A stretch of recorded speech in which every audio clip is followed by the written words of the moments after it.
The stars looked different from this part of the galaxy. Commander William Porter stared at the view screen, wondering how far they had strayed from charted space. The Enterprise Dawn had been mapping unexplored sectors for 3 months now, and this latest jump had taken them farther than any human vessel had gone before. "Commander, I'm detecting unusual energy readings," said Dr. Olivia Reeves, not looking up from her scanner. Her dark hair was tied back in a practical knot, her eyes narrowed in concentration. "Unlike anything in our database." Porter nodded. At 45, he had seen enough strange things in space to know when to be cautious. "Keep us at safe distance, Lieutenant Garcia." "Full sensor sweep, Dr. Reeves."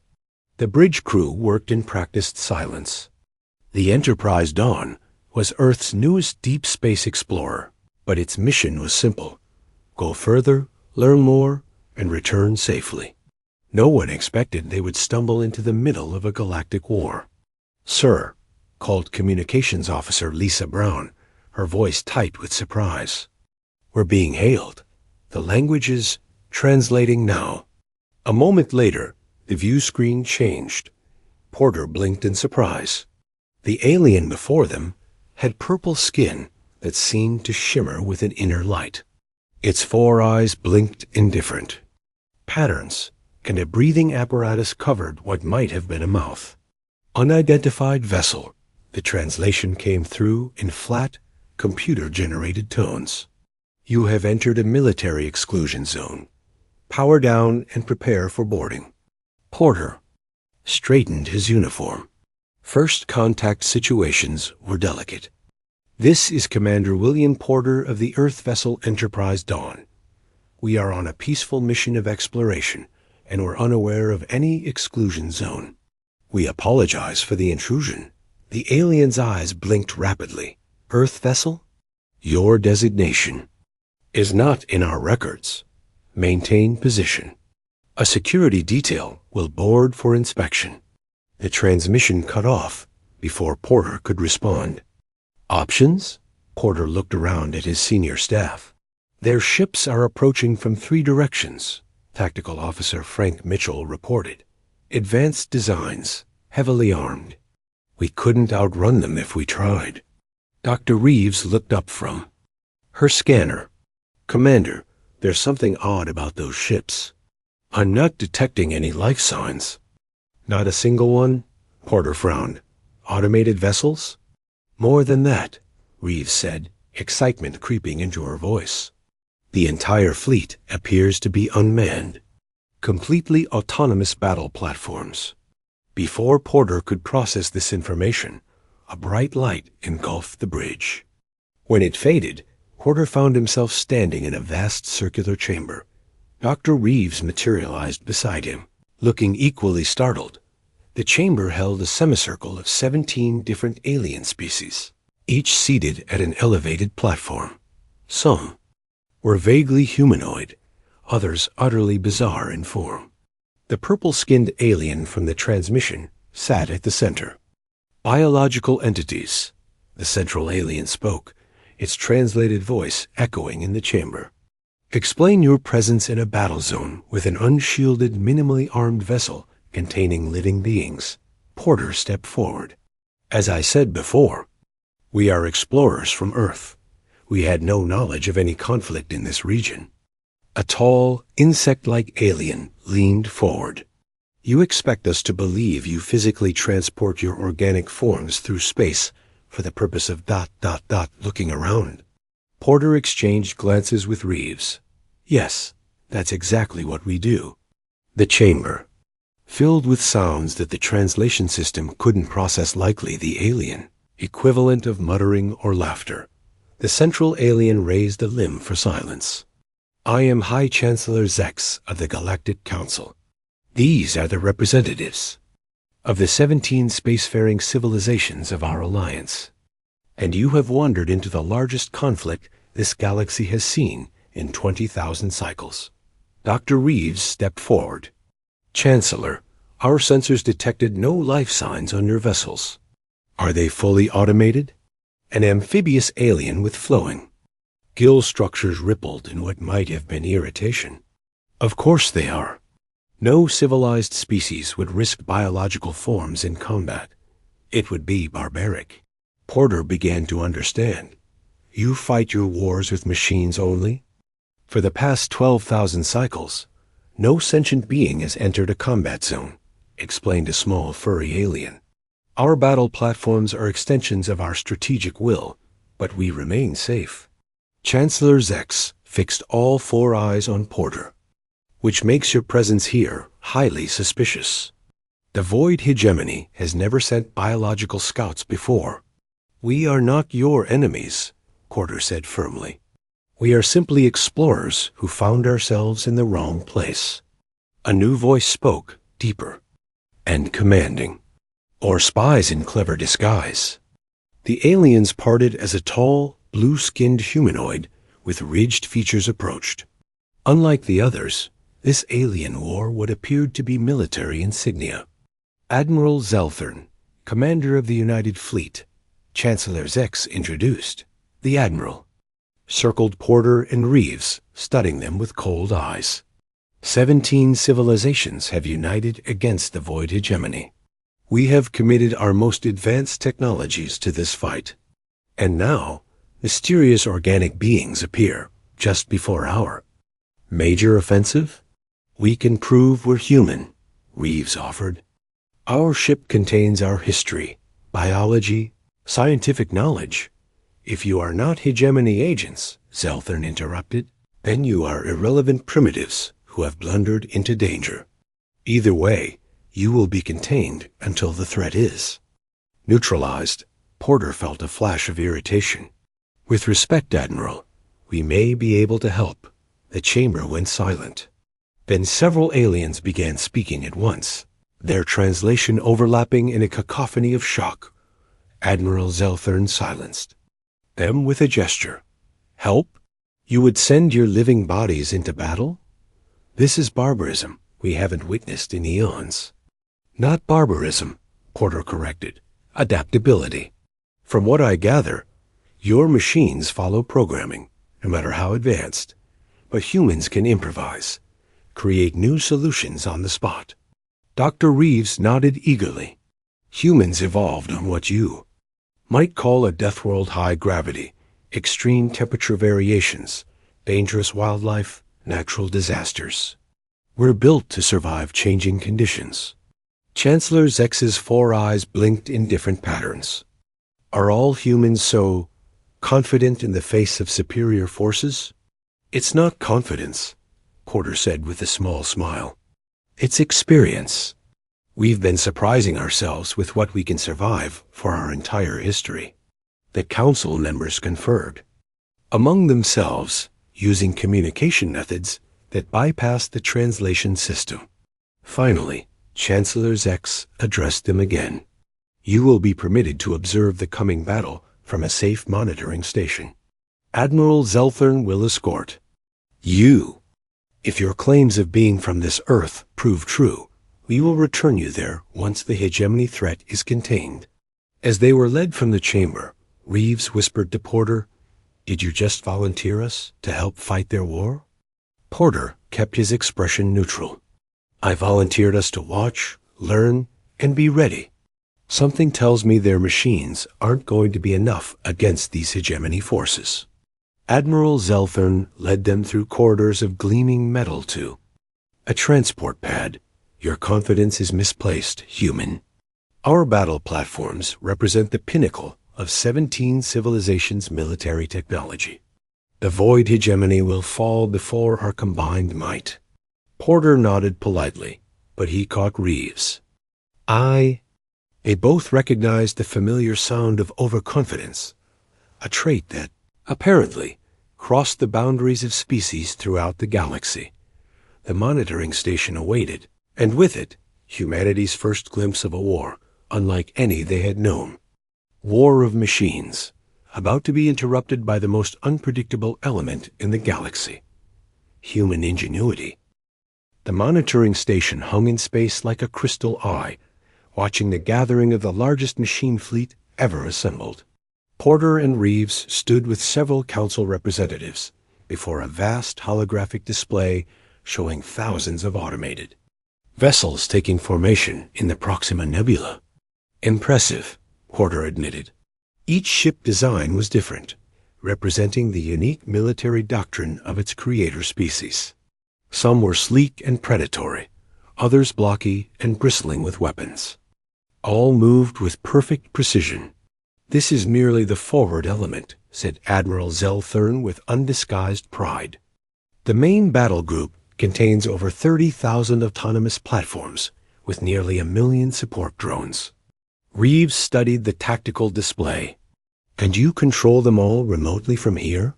"Not directly," replied a small, rodent-like alien, introduced as Strategic Coordinator Vela. "Each species fleet operates according to predetermined algorithms refined through millions of simulated engagements. They adapt in real time within defined parameters." Porter had arranged for the rest of the Enterprise Dawn's crew to join them. Lieutenant Frank Mitchell, their tactical officer, stood slightly apart. His eyes narrowed as he studied the fleet movements. "Something bothering you, Lieutenant?" Porter asked quietly. Mitchell, a veteran of Earth's Space Defense Force before joining the Exploration Division, nodded slightly. "The formations are too perfect, sir. Too predictable." Porter raised an eyebrow. "Explain." "Human military doctrine abandoned perfectly symmetrical formations centuries ago," Mitchell said. "They look impressive but create exploitable patterns. I'm seeing the same approach repeated across their entire fleet." Before Porter could respond, alarms sounded across the monitoring station. The holographic display shifted to show a new force entering the nebula. The Void Hegemony had arrived. The Hegemony ships were unlike anything Porter had seen. They moved like liquid metal, constantly changing shape and configuration. Unlike the diverse Council fleet, the Hegemony vessels all shared the same basic design philosophy: adaptable, flowing, and seemingly without fixed form. "Begin primary engagement sequence," Admiral Zelthern ordered. His staff relayed the command, and the Council fleet surged forward in perfect attack formations. For the first few minutes, it looked like the Council forces might overwhelm the Hegemony through sheer numbers. Energy weapons flashed across space. Autonomous fighters swarmed between larger vessels. Explosions bloomed in silence across the battlefield. Diane Carter, the Enterprise's communications specialist, approached. Porter with a concerned expression. "Commander, I'm picking up strange signal patterns from the Hegemony forces." "What kind of patterns?" "They're broadcasting across all frequencies, but it's not random noise," Carter explained. "There's structure to it, almost like ... doppel quote." "Like what?" Reeves pressed. "Like they're talking to our machines," Carter finished. On the holographic display, the tide of battle had begun to shift. Several Council vessels had broken formation and were drifting at odd angles. "Systems failure in Sector 3, reported one of Zelthern's officers. "Algorithmic anomalies detected in the Centauri fleet." Mitchell moved closer to the display. "They're not destroying your ships," he said loudly. "They're taking them over." "Admiral." Zelthern turned sharply. "Impossible. Our control systems are encrypted beyond any known capability to breach." Paul Gordon, the Enterprise's engineer, had been examining the technical readouts of the Council's control systems. "Your encryption is based on mathematical certainties," he said. "What if the Hegemony doesn't think mathematically the way you do?" The situation deteriorated rapidly. More Council vessels began behaving erratically. Some turned their weapons on their own allies. 40% of the fleet is compromised," announced an alarmed Council technician. "The algorithms cannot compensate." Admiral Zelthern's composed demeanor cracked. "Initiate emergency protocols. Detonate the compromised vessels." Porter watched in shock as hundreds of Council ships exploded from within, self-destructing rather than falling to enemy control. Even with this drastic measure, the hegemony continued to advance, absorbing or subverting Council technology with frightening efficiency. Full retreat, Zelthern finally ordered, his voice hollow. All remaining vessels to fallback positions. The Council representatives stood in stunned silence as their perfect machines, the pinnacle of 17 civilizations' military technology, fled before the hegemony advance. Thousands of years of simulated warfare had failed to prepare them for this outcome. How? Chancellor Zex had arrived at the monitoring station and now stared at the tactical display in disbelief. How could they overcome our superior numbers in technology? Porter exchanged glances with his crew before speaking. Your machines think perfectly, he said carefully, but the hegemony has learned to counter perfect thinking. Explain, demanded Zelthern. Mitchell stepped forward. Your battle algorithms follow logical optimization paths. They maximize efficiency and coordinate perfectly. But that predictability becomes a weakness against an enemy that can recognize and exploit patterns. They found the logic in your systems and turned it against you, added Gordon, like a mirror reflecting your own strength back as weakness. The council chamber that had been called into emergency session was far less impressive than before. The representatives of 17 species sat in shocked silence as reports of the defeat filtered in. The defensive line has collapsed, Admiral Zelthern reported grimly. The hegemony will reach populated systems within 20 cycles. Our simulations predicted victory with 97% certainty, said Strategic Coordinator Vela. Sounding dazed, how could our projections be so wrong? Dr. Reeves had been quiet for some time, deep in thought. Now she stood. May I address the council? Chancellor Zex gestured permission, and Reeves moved to the center of the chamber. Your civilizations have relied on machines for so long that you've forgotten something important, she began. Perfect logic has perfect flaws. Predictable strengths create predictable weaknesses. And what would you suggest, human? Asked Zelthern, a new note of respect in his voice. Let us help, Porter said, joining Reeves. Not with technology, but with human unpredictability. You're suggesting we send living beings into combat? Chancellor Zex sounded horrified.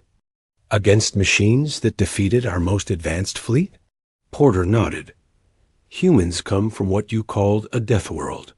Our entire evolution has been shaped by adapting to the unexpected. We don't follow perfect algorithms because perfect doesn't survive on Earth. What exactly are you proposing? Asked Zelthern. A small team, Porter replied, to infiltrate hegemony territory and gather intelligence on their true nature. Your machines failed because they couldn't understand their enemy. We need to know what we're really fighting. The council erupted in arguments. Most representatives rejected the idea immediately, calling it primitive and barbaric. But as the debate continued and more reports of advancing hegemony forces arrived, attitudes began to shift. Your machines think perfectly, Porter repeated during a lull in the arguments. But what you need now is imperfect, illogical human thinking, something the hegemony cannot predict because it doesn't follow any pattern. Admiral Zelthern studied Porter for a long moment. And you would risk your biological forms for this mission, knowing the danger? Porter looked at his crew, who stood tall behind him. Each nodded slightly. That's what humans do, he said simply. We take risks when necessary. We adapt. We survive. The council chamber fell silent. Then, slowly, Chancellor Zex rose from his seat. I never thought I would approve such a strategy, he said. But we face extinction. If these humans are willing to attempt what we cannot ... then we must allow it. Admiral Zelthern nodded grimly. Prepare your team, Commander Porter. You leave at the next cycle. As they left the chamber, Reeves leaned close to Porter. Did we just volunteer to save an entire galaxy? Porter smiled slightly. Just another day for Deathworlders. The Enterprise Dawn hung at the edge of a dust cloud, its systems running on minimal power. Inside, Porter assembled his team in the ship's briefing room. He had chosen them carefully for the mission ahead. "Our objective is simple, but dangerous," Porter said, looking at each crew member. "We enter hegemony territory, learn everything we can about them, and find a weakness we can exploit." Dr. Olivia Reeves stood next to a holographic display showing their target area. "The Council has provided what intelligence they have, but it's limited. They've never tried to understand the hegemony, only defeat it.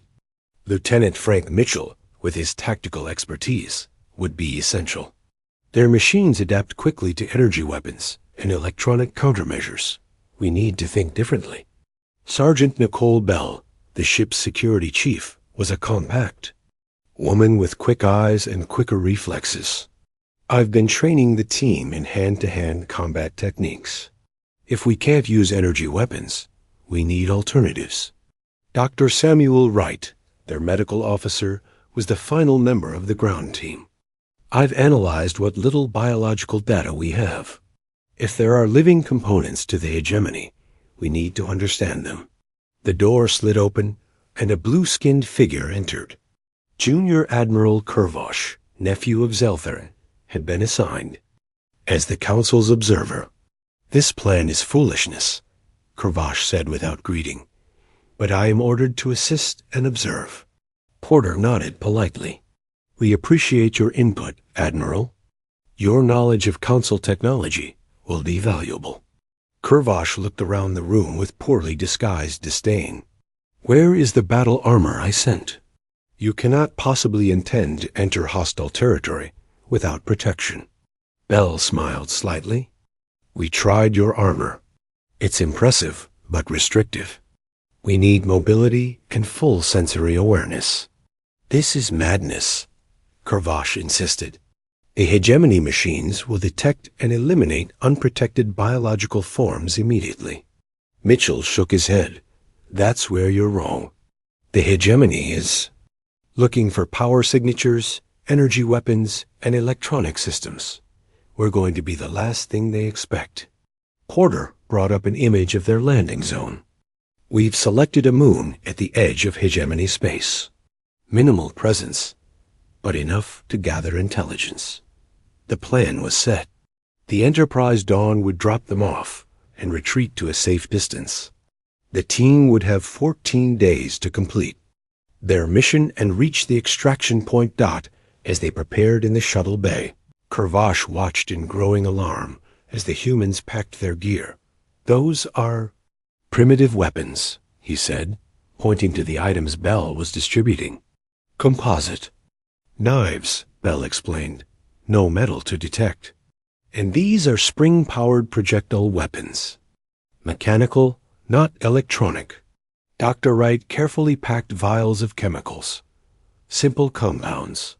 Nothing that registers on energy scans. "And these," Mitchell added, holding up several small devices, "are mechanical timers. No electronics to hack or subvert." Kurvosh looked increasingly troubled. "You truly intend to face the most advanced machine intelligence in the galaxy with sticks and stones?" Porter smiled as he checked his pack.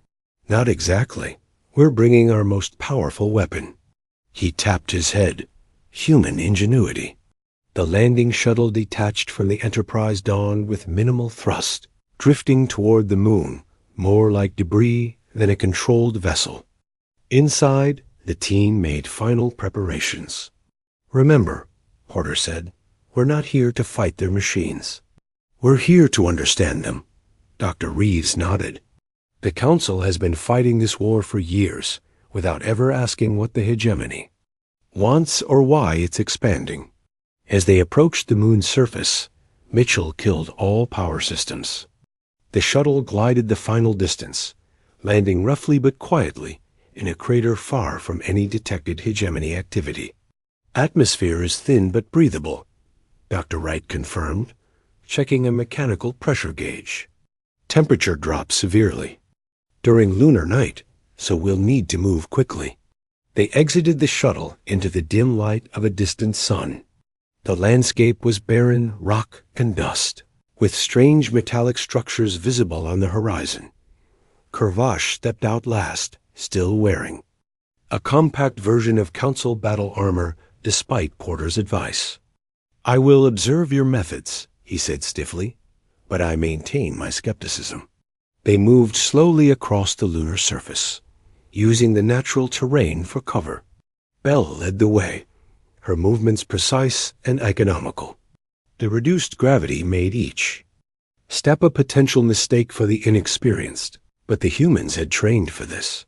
After several hours of careful progress, they reached an elevated ridge overlooking a hegemony installation. The structure was unlike anything they had expected. Rather than the hard angles of a military base, it flowed like liquid metal frozen in time, with spiraling towers and curves that seemed to defy structural logic. No guards, Mitchell observed through mechanical binoculars. No defensive perimeter. Why would they need any? Kurvash whispered. No one has ever infiltrated hegemony territory before. Reeves took readings with a simple optical device. Unusual energy patterns, not standard power generation. Something else. Porter studied the installation. We need a closer look. They descended toward the structure, moving from shadow to shadow. As they drew nearer, they could see the surface of the installation wasn't solid, but constantly shifting in subtle ways, like the skin of some giant organism. Belle suddenly raised her hand, signaling a halt. Just ahead, a machine patrol emerged from the structure. The robots were sleek and insect-like, moving with unsettling grace across the lunar surface. The team froze in place, pressing themselves against a rock formation. Kurvash's armor made a slight whirring sound as its systems adjusted to his elevated heart rate. The patrol stopped. The lead machine turned its sensor array directly toward their position. "They've detected your armor," Mitchell whispered to Kurvash. "Power it down." "Now." Kurvash hesitated, then reluctantly deactivated his systems. The team remained motionless as the machines scanned the area. Long seconds passed in tense silence. Finally, the patrol moved on, continuing its predetermined route. "That was too close," Dr. Wright breathed. Porter nodded. "The armor stays here. From now on, we go in with minimal equipment." "You expect me to remove my only protection?" Kurvash asked incredulously. "I expect you to survive," Porter replied. "Your technology is what they're looking for. We need to be invisible to their sensors." Reluctantly, Kurvash removed his armor, looking vulnerable in the simple environmental suit beneath. "How do your people fight wars without proper protection?"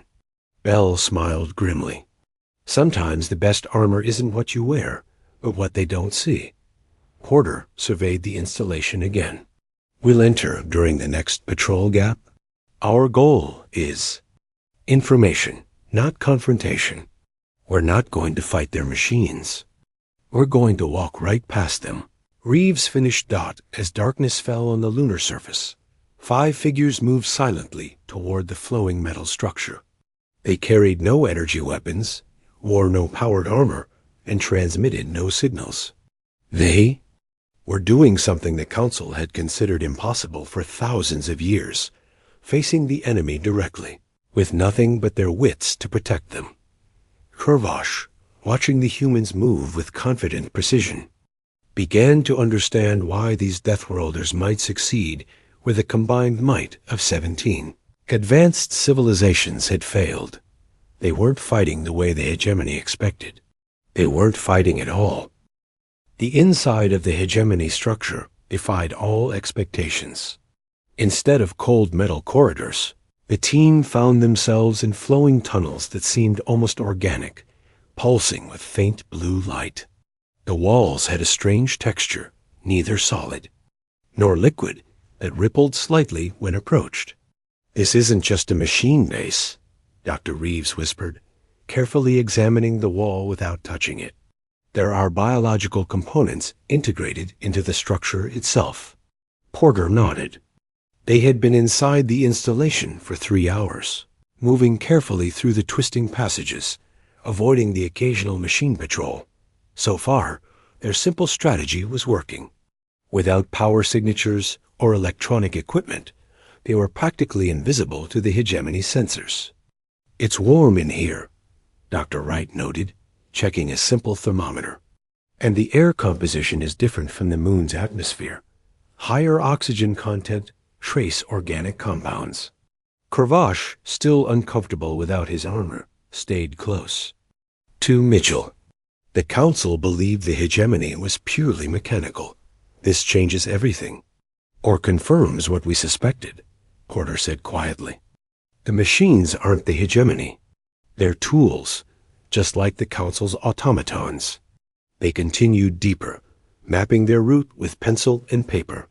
The layout seemed to follow no logical pattern, with passages splitting and rejoining randomly. Yet there was a sense of purpose to the design, like the natural flow of water over land. "Look," Bell whispered, pointing ahead to where the tunnel widened into a larger chamber. Inside, several machines were working around a central column, filled with a glowing blue fluid. The machines were connecting cables between the column and smaller containers. "It looks like they're collecting something," Mitchell observed. "Or feeding something." Porter signaled for them to retreat to a side passage. "We need a closer look, but those machines will detect us if we enter." Bell studied the room layout. "I can create a distraction. The rest of you circle around through that side passage." "Too dangerous," Porter said immediately. "We stay together." "With respect, sir," Bell insisted, "this is why I'm here.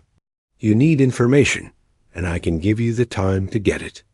After a moment, Porter nodded reluctantly. 5 minutes, then we all retreat." Bell took a small pouch from her belt. Inside were several chemicals Dr. Wright had prepared. She mixed them carefully in a small container, then added a mechanical timer. "This will create smoke and a small bang. Nothing damaging, but enough to draw attention."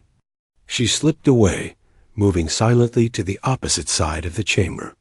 The others watched as she placed her device behind a protrusion, set the timer, and quickly made her way back to an intersecting corridor. When the device activated, it produced exactly what Bell had promised: a loud pop and a cloud of thick smoke. The reaction was immediate. All machines in the chamber turned toward the disturbance and moved to investigate. "Now," Porter whispered, and the team moved quickly into the chamber from the opposite side. Dr. Reeves went straight to the central column, studying it without touching anything. "The fluid is carrying microscopic particles, some kind of cellular material." Dr. Wright carefully collected a tiny sample in a glass vial. "I'll need to analyze this." 30 seconds, Mitchell warned, watching the machines still clustered around. Bell's distraction.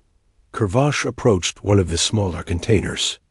"These look like transmission devices. They're sending something through those conduits." 15 seconds, Mitchell urged. Porter made a quick scan of the room, memorizing as many details as possible. "Time to go." They retreated to the passage, just as the machines began to return to their stations.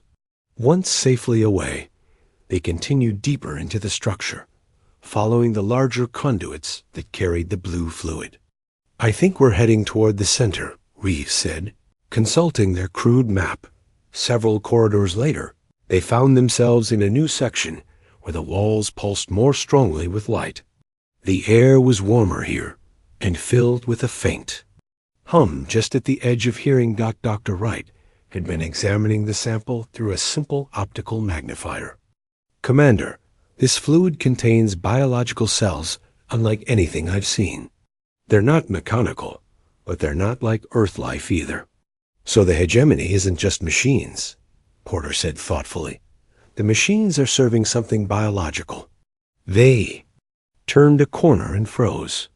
Ahead was a vast circular chamber with a domed ceiling. The walls were lined with the blue conduits, all flowing toward the center where they connected to a massive structure that defied easy description. It was part mechanical, part biological, a coral-like growth interwoven with metallic components, pulsing with the same blue light.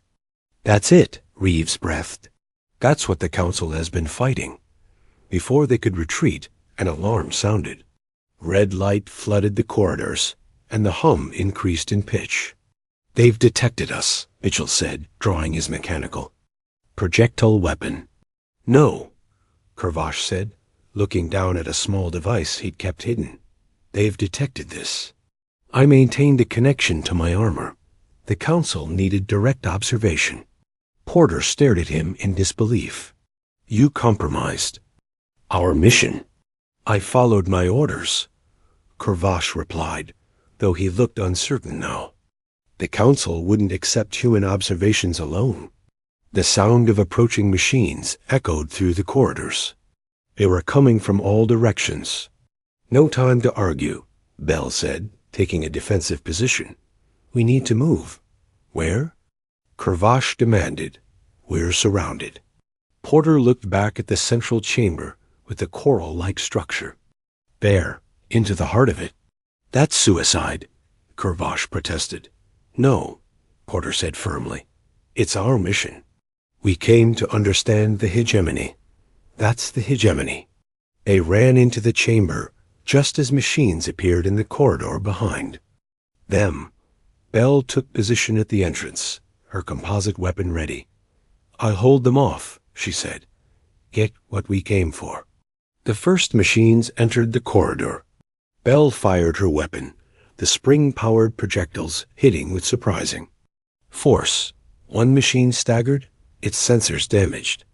But more were coming. Porter, Reeves, Wright, and Mitchell approached the central structure, with Kervash reluctantly following. Up close, the coral-like growth was even more strange, pulsing with life, yet integrated with technology in ways that seemed impossible. "It's responding to our presence," Reeves observed. The blue light pulsed faster as they approached. A group of machines entered the chamber, surrounding them. Unlike the patrol units, these were clearly designed for defense. With multiple limbs ending in various tools, they could easily become weapons. Bell backed up to join the others, her weapon empty. "Sorry, Commander. There were too many." They stood in a tight circle, facing outward as the machines closed in. Porter noticed something odd. The machines weren't attacking. They were forming a perimeter, as if waiting. "Commander," Reeves said quietly, pointing to the central structure. "Look." A section of the coral-like material was changing, forming what appeared to be a simple interface, a flat surface with patterns of light that shifted and changed. "It's trying to communicate," Reeves said with growing excitement. The machines stopped advancing. The chamber fell silent, except for the gentle hum of the structure. Porter looked at his team, then at the frightened but fascinated Kervash. "We came for answers. Let's get them." He stepped forward, approaching the interface. The blue light pulsed in response, forming patterns that seemed almost like language. "Dr. Reeves," Porter called. "I think we need your expertise now." As Reeves joined him at the interface, Porter realized they had accomplished their mission in ways they never expected. They hadn't needed to fight the hegemony's machines. They had walked right past them, straight to the source. And now, perhaps, they would learn why an entire galaxy was at war. The central chamber hummed with energy as Dr. Reeves studied the shifting patterns of light on the interface. The machines remained in position, forming a circle around the humans and Kervash, but made no aggressive moves. "It's a language," Reeves said after several minutes. "Not words, but concepts expressed through patterns and frequencies." Porter nodded. "Can you communicate with it?" "I think so." Reeves placed her hand near the interface, not touching it but close enough to feel the energy radiating from it. "It seems to respond to our bioelectric field." The patterns shifted more rapidly, as Reeves moved her hand in deliberate motions. The light pulsed in what seemed like response. "What are you doing?" Kervash asked nervously. "Basic introduction," Reeves explained. "I'm trying to establish that we're intelligent beings seeking communication." Mitchell kept his eyes on the surrounding. "Machines. They could have killed us already. The fact that we're still breathing means something." After several tense minutes of Reeves' silent exchange with the interface, the light patterns stabilized into a steady rhythm. "I think I'm getting through," she said. "Curious about us? About why we're here with no weapons? Tell it, we came to understand, not to fight," Porter suggested. Reeves continued the strange silent conversation, her hand movements becoming more confident as she learned the patterns. The interface responded with increasingly complex displays of light and color. "This is remarkable," Dr. Wright said, observing the exchange. "It's adapting its communication method to match our capabilities." Suddenly, the interface expanded, projecting a three-dimensional image in the air before them. It showed the galaxy, with certain regions highlighted in different colors. "It's showing us territories," Reeves interpreted. "The blue areas are council space. The green is hegemony territory. And the red?" Porter asked, pointing to a large region at the galaxy's edge that pulsed with angry crimson light. The image zoomed in on the red area, showing what appeared to be stars winking out, one by one. "Something is consuming stars," Reeves said, her voice hushed with realization. "The hegemony isn't invading council space, ... It's fleeing from whatever that is." Kervash stepped forward, staring at the projection in shock. "That's impossible. The council has monitored that region for thousands of cycles. There's nothing there." The interface pulsed, and new images appeared. Strange ships unlike either council or hegemony design, absorbing energy directly from stars until they collapsed. "The council wouldn't have seen them," Porter said. "You rely on automated sensors and long-range scans. Some things need to be witnessed directly." Reeves continued her silent exchange with the interface. "The hegemony tried to warn the council, but you responded with military force. They assumed you were hostile and replied in kind." "We thought they were invading," Kervash said defensively. "Their machines entered our territory without permission." "Because your territory stands between them and safety," Porter replied. "They're refugees, not conquerors." The interface pulsed again, and the image changed to show council and hegemony machines engaged in battle. "They didn't understand that your ships were controlled remotely," Reeves interpreted. "They thought your machines were your true form, so they sent machines to communicate with you." "A misunderstanding," Porter said quietly. "This entire war has been a misunderstanding." Kervash seemed stunned. "The council must know this. We've been fighting the wrong enemy." The interface changed again, focusing on the coral-like structure at the center of the chamber. It showed similar structures throughout hegemony territory, all connected through the blue fluid network they had observed. "It's showing us it's true." "Nature," Reeves explained. "The hegemony consciousness isn't a single entity, but a collective of these coral structures. The machines are just tools, like the council's automated fleet." "What does it want?" Mitchell asked. Reeves studied the new patterns forming on the interface. "Survival, cooperation. It believes the threat from the galactic edge will eventually reach council space too. It wants to prepare together." Porter stepped forward. "Ask if we can form an alliance. The council's resources, the hegemony's adaptability, and humanity's problem-solving, together." As Reeves translated this proposal, the light patterns became more energetic, pulsing with what seemed like enthusiasm. The surrounding machines relaxed their posture, some even powering down completely. "I think that's a yes," Bell said with a smile. Porter turned to Kervash. "Will the council listen? Or will they continue fighting a war based on misunderstanding?" Kurvash looked at the interface, then back at Porter. I have witnessed this with my own senses. That alone will force them to consider your words. My uncle respects direct evidence above all else. We need to return with this information, Porter said, and a proposal for alliance. Reeves was still communicating with the interface. It's offering to help us leave, to provide an escort back to our shuttle. Sure enough, several machines approached, their posture now clearly non-threatening. They gestured toward one of the corridors. It seems we're being invited to leave peacefully, Wright observed. Not just that, Reeves added, studying the final patterns on the interface. It's offering to send a representative with us to speak directly to the council. Porter nodded. Perfect. Nothing convinces like face-to-face communication. As they prepared to leave, Porter turned to Kurvash.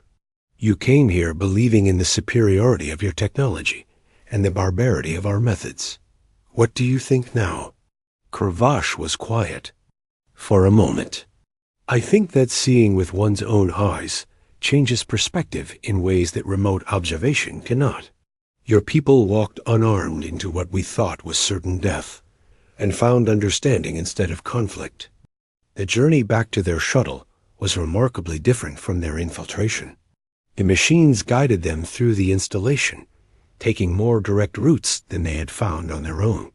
One machine, more sophisticated than the others, accompanied them to the shuttle. It carried a small container of the blue fluid, presumably a direct connection to the hegemony consciousness. 3 days later, the Enterprise Dawn returned to Council space with its unusual cargo.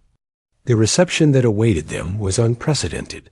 The entire Council had assembled, along with Admiral Zelthern, and a full military contingent as Porter and his team stepped forward, with the hegemony representative hovering beside them.